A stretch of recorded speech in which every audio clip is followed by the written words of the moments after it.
ஓம் நமச்சிவாய போற்றி!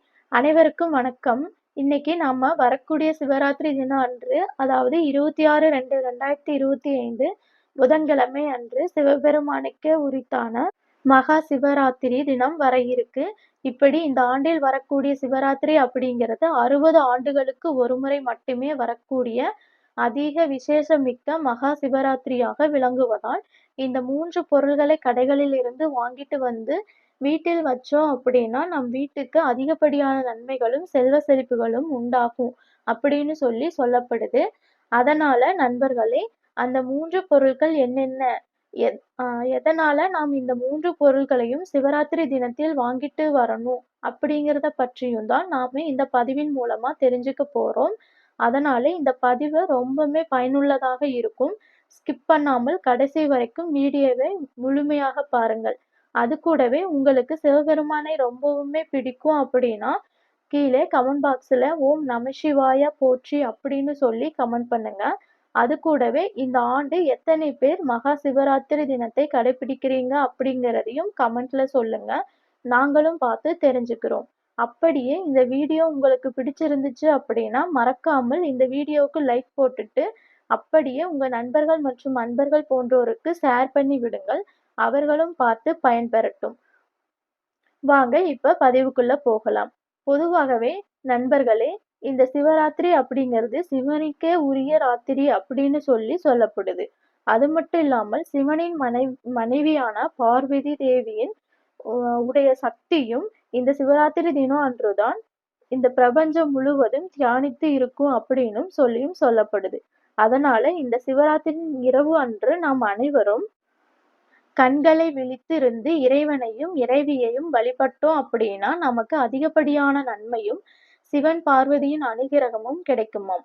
அந்த வகையில் இந்த ஆண்டு பிப்ரவரி 26ஆம் தேதி புதன்கிழமை அன்று மகா சிவராத்திரி தினம் வர இருக்கு. அப்படி வரக்கூடிய சிவராத்திரி 60 ஆண்டுகளுக்கு ஒருமுறை மட்டுமே வரக்கூடியதாக கிரக நிலைகளோடு கூடி வருவதால் இந்த ஆண்டின் சிவராத்திரி அப்படிங்கிறது உன்னதமிக்க ஒரு சிவராத்திரியாக விளங்குது. அதனால நண்பர்களே, இந்த ஆண்டின் மகா சிவராத்திரி தினத்தை யாருமே தவற விடாமல் அந்த சிவபெருமானை வழிபாடு செய்தீங்க அப்படின்னா, அதிக அளவான நன்மைகளை நீங்க பெற முடியும். அந்த வகையில் இந்த 2025ல் வரக்கூடிய சிவராத்திரி தினமன்று, இப்ப நான் சொல்லக்கூடிய இந்த 3 பொருள்களையும் நீங்க சிறிதளவாவது கடைகளில் இருந்து வாங்கிட்டு வந்து உங்க வீட்டில் வைப்பதன் மூலமாக அதிக அளவிலான நன்மைகளை நீங்க பெற முடியும்.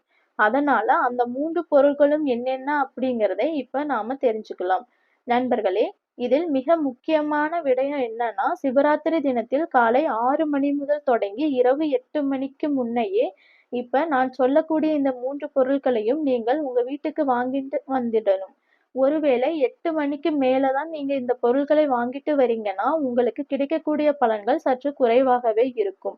அது மட்டும் இல்லாமல் இந்த பொருட்களை நீங்க அதிக அளவாக காசு கொடுத்து அதிகப்படியாக பொருட்கள் வாங்கிட்டு வரணும் அப்படிங்கிறது கிடையாது. வெறுமனே ஒரு ரூ. 10 கொடுத்து சிறிதளவு வேணுமானாலும் வாங்கிட்டு வந்தீங்க அப்படின்னாலே உங்களுக்கு கிடைக்கக்கூடிய பலன்கள் பெரிதளவாக இருக்கும். அது மட்டும் அல்லாமல் அந்த பொருட்கள் ஏற்கனவே உங்க வீட்டில் இருந்தாலும் பரவாயில்லை. நீங்க புதிதாக சிவராத்திரி தினத்தன்று இந்த பொருட்களை வாங்கிட்டு வருவதன் மூலமாகத்தான் உங்களுக்கு சிவபெருமானின் அருள் கிடைக்கும். அப்படி சொல்லப்படுது. அந்த வகையில் நாம வாங்கிட்டு வர வேண்டிய முதல் பொருள் என்ன அப்படின்னா விபூதி. ஆமாம் நண்பர்களே, சிவபெருமானிற்கு மிக மிக பிடித்த பொருள் அப்படின்னா அது அந்த விபூதியாகத்தான் இருக்கும். அதனாலதான் சிவன் கோவில்களில் இந்த விபூதிகளை அதிகளவாக பார்க்க முடியும். அதே சமயத்தில் சிவனின் உடலிலும் எங்கெங்கிலும் பூசப்பட்டிருக்க பொருள் அப்படின்னா அது அந்த விபூதியாகத்தான் இருக்க முடியும். அதனால சிவபெருமானுக்கு பிடித்த பொருளான விபூதியை நீங்க இந்த சிவராத்திரி தினம் அன்று வாங்கிட்டு வந்து உங்க பூஜை அறையில் வைத்தீங்க அப்படின்னா, வீட்டில் செல்வ செழிப்பு உண்டாகிறது மட்டும் அல்லாமல் உங்களுக்கு ஒரு விதமான மன அமைதியும் ஏற்படும் அப்படின்னு சொல்லப்படுது. அதே சமயத்தில் இந்த சிவபெருமானின் வருகையும் உங்க வீட்டுக்குள் நிகழ்வதாக இருக்கும். அடுத்ததா நாம வாங்கிட்டு வர வேண்டிய 2வது பொருள் என்ன அப்படின்னா, இதை பொருள் அப்படின்னு சொல்வதை காட்டிலும் இலை அப்படின்னுமே சொல்லலாம். ஆமாம் நண்பர்களே, வில்வ இலைகளைத்தான் வீட்டிற்கு வாங்கிட்டு வரணும். இந்த வில்வம் இலை அப்படிங்கிறது சிவபெருமானுக்கு மிக மிக பிடித்த ஒரு பிரசாதமாகவே விளங்குது. முன்னொரு காலத்தில் சிவராத்திரியின் பொழுது ஒரு காட்டிற்குள் வசித்த வேடன் மரத்தின் மேலே இருந்து சிவபெருமானை இந்த வில்வ இலையைக் கொண்டு பூஜித்து வந்திருக்காரு. அதனால அந்த வேடனுக்கு மாபெரும் சித்திகள் கிடைத்ததாகவும் சொல்லப்படுது. அதனால நண்பர்களே, நீங்களும் இந்த சிவராத்திரி தினத்தன்று வில்வம் இலையை கடைகளில் இருந்து வாங்கி வந்து உங்க வீட்டில் இருக்கக்கூடிய சிவபெருமானின் உருவப்படத்திற்கோ இல்லைன்னா சிவலிங்கத்திற்கோ இந்த வில்வ இலைகளை சாத்தி வழிபாடு செஞ்சீங்க அப்படின்னா உங்களுக்கு அதிகளவான சிவனின் அனுகிரகமும் கடாட்சமும் கிடைக்குமாம். நண்பர்களே, நாம மூணாவதா பார்க்கக்கூடிய பொருள் கல்லுப்பு. இந்த கல்லுப்பு அப்படிங்கிறதை சிவராத்திரி தினத்தில் மட்டும்தான் வாங்கணும் அப்படிங்கிறது கிடையாது. ஒவ்வொரு ஆண்டிலும் வரக்கூடிய எல்லா நல்ல நாட்களிலேயுமே இந்த கல்லுப்பை நீங்க உங்க வீட்டுக்கு வாங்கிட்டு வரலாம். அந்த வகையில் தான் இந்த சிவராத்திரியான நல்ல நாளில் கல்லுப்பை சிறிதளவாவது வாங்கிட்டு வந்து வீட்டில் இருக்கக்கூடிய உப்பு ஜாடியில் போட்டு வச்சுக்கோங்க. அது உங்களுக்கு மேன்மேலும் விருத்தியினை கொடுக்கும்.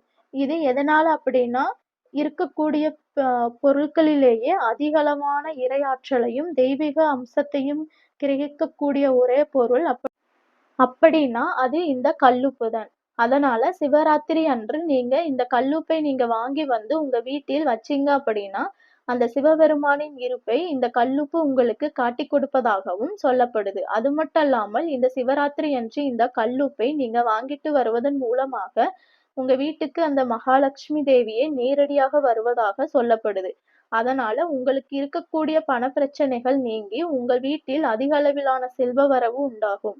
சரி நண்பர்களே, இப்ப நம்ம பார்த்துட்டு இருக்கக்கூடிய இந்த 3 பொருட்களையும் நீங்க மறக்காமல் சிவராத்திரி தினத்தில் வாங்கிட்டு வந்து உங்க வீட்டில் வைத்து ஈசனை வழிபடுவதன் மூலமாக நீங்க அதிக அளவிலான நன்மையினை பெற முடியும். இதை தவிர இன்னுமே ஏராளமான பொருட்கள் இருக்கு. உதாரணமாக சொல்லணும் அப்படின்னா, பச்சை கற்பூரத்தை நீங்க வாங்கி வரலாம். விளக்கேற்றும் எண்ணெய்களை கூட வாங்கி வரலாம். அது மட்டும் அல்லாமல் குங்கிலியம் அப்படின்னு சொல்லக்கூடிய சாம்பிராணி வகைகளையும் இந்த சிவராத்திரி தினத்தில் உங்க வீட்டுக்கு வாங்கி வந்தீங்கன்னா, அதுவுமே உங்களுக்கு நன்மையினை குடுக்கும். சரி நண்பர்களே, இன்னைக்கான பதிவு இவ்வளவுதான். வீடியோ பிடிச்சிருந்துச்சுன்னா லைக் பண்ணிக்கோங்க. அப்படியே நம் சேனலையும் சப்ஸ்கிரைப் பண்ணி, சப்போர்ட் பண்ணி தொடர்ந்து இணைந்திருங்கள். நன்றி, வணக்கம்.